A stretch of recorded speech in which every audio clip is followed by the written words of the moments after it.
Hey guys, I just wanted to take some time to share a small testimony that happened to me this week that is still, like, so much on my mind. And anyways, it happened on Wednesday. I was in my room with my roommate, Hobby, and I received a phone call from Fresno. It was an unknown number, and I decided to answer it.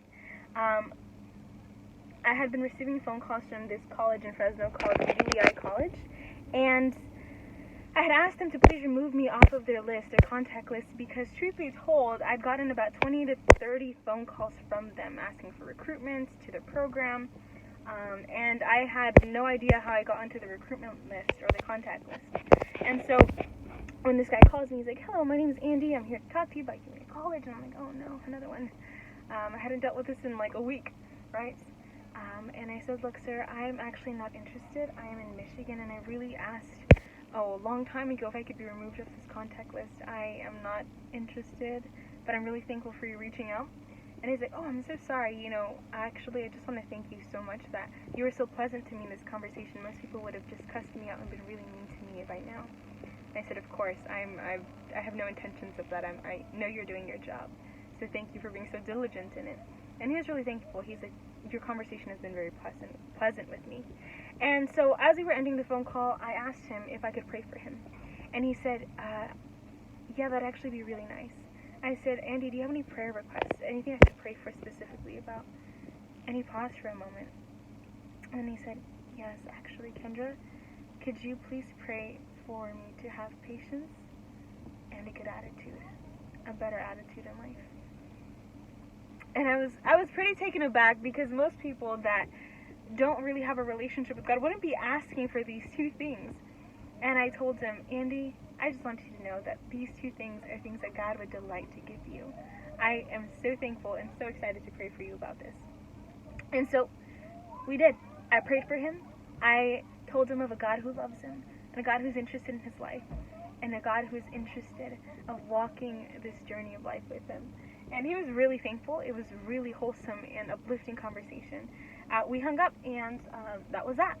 The next day, while I'm at week of prayer, I get a phone call, an unknown number, and somehow I instantly knew it was Andy. And so I walk out of the church, I answer the call, and I said, "Hello, Andy, how are you doing?" He's like, "Whoa, how did you know it was me?" I was like, God was impressing my heart that it was going to be you. He's like, "Kendra, I have so much to tell you. Today was so incredible. One of the best days I've had in a long time. God really answered your prayer for me to have patience and a better attitude about life." He says, "You don't know exactly what's going on, but these two things are so important to me, and I know that God is real. Today, those prayers were answered in crazy ways. Kendra, I just want you to know that you didn't just change my day, you potentially changed my life. And I don't know how to repay you. I don't know what to say. I'm overwhelmed with how God answered your prayer." He's like, I'm interested in this God. I'm so thankful that I got the opportunity to pray with you, and I don't know. I'm at loss for words, and I was just here listening, like taking everything so dear to my heart. And in that moment, I stopped and lifted up a prayer. Guys, this is the bottom line. Andy and I are going to continue. We're prayer buddies. I told him that if he ever needs anything, I'm here to pray for him. And he said, "I can't believe that you as a college student," because he knows I'm in college, I made that known, "are giving wisdom to me, a person who is more advanced in years than you are." He said, "But I'm so thankful to know someone who knows the Lord like you do." And I was in tears by this time, guys, because this is the bottom line. People could literally be one prayer away from knowing their Savior. One prayer away. One prayer away.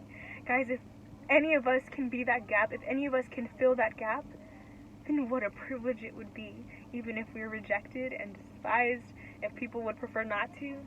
But to give them the opportunity to respond to God's calling upon their lives, I think that is incredible. I just want to encourage you, as you're walking through life, don't feel afraid to stop and pray for people, whether it be on the phone, in person, wear your mask, be safe.